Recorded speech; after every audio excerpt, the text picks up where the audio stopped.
when I talk about these American women, I describe them as mama grizzlies. And it's because in Alaska, literally being able to take the time to watch our grizzly bear in their natural habitat. And I notice that so often it's the mama grizzly doing all the work to feed the babies, right? The big boars and the big dads, they're out there, you know, catching their salmon and wrestling around and doing whatever the guys are doing out there in the woods, you know? And it's the women they're catching the fish and they're feeding the cubs.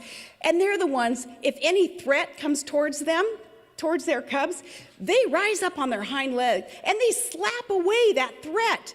They're protecting the next generation.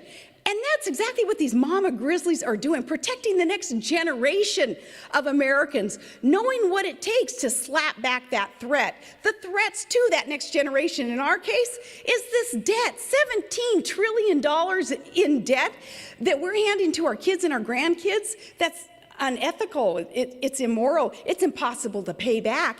And when we know that there's no end in sight, again, just considering the status quo, that debt's gonna keep growing and growing, it's imperative that we send those mama grizzlies there to DC to rein it in, to stop what's going on with the irresponsible spending. She won't be one to get co-opted. She won't be one to just go along to get along.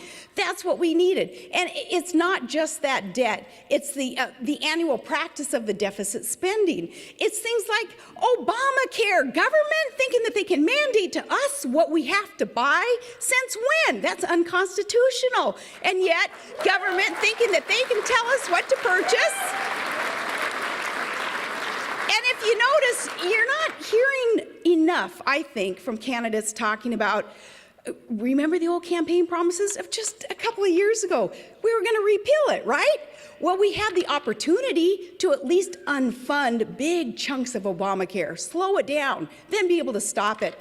What happened there with our good senators like Ted Cruz and Mike Lee? They're there filibustering, they're there reminding their colleagues, hey, we have a tool at our disposal.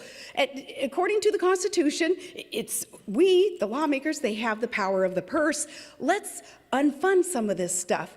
And unfortunately, our army, the people, many that we sent there to DC recently to be reinforcements for those warriors to unfund and then repeal Obamacare, they balked.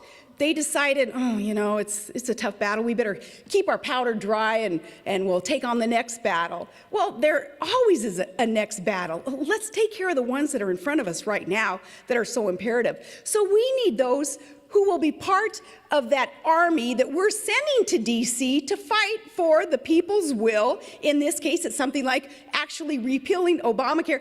It's just fulfilling the campaign promises that they had made to us, right? And that was just so recent.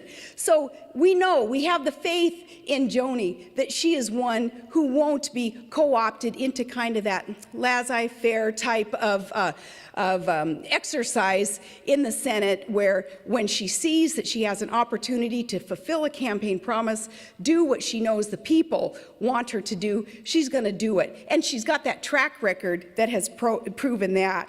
So Joni, she's in this race to work. She's in this race to work for you.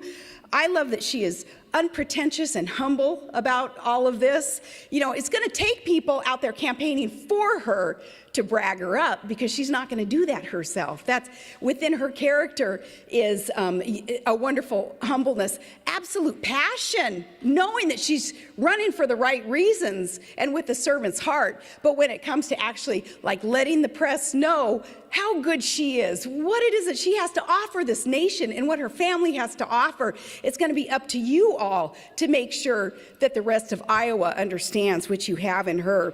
She is in this race to work and to rise up to defend the things that Iowa and the rest of the nation hold so near and dear to our hearts. And that's the blessings of liberty. And that is the future of our kids, our grandkids. She sees that destructive spending. She sees that addiction in DC to opium, other people's money, spending that opium, right, left and right.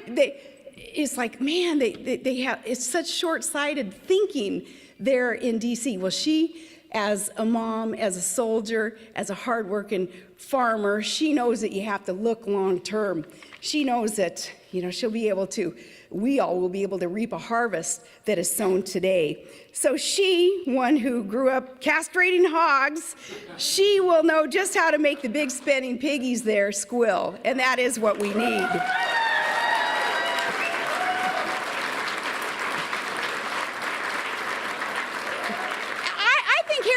Should appreciate that she's running and that she's going to win, because this seat from Iowa, that's going to give Harry Reid that retirement that he so deserves. He can chill in Nevada, okay? Some of those guys they can go home now. We got it covered. Joni will help get it covered.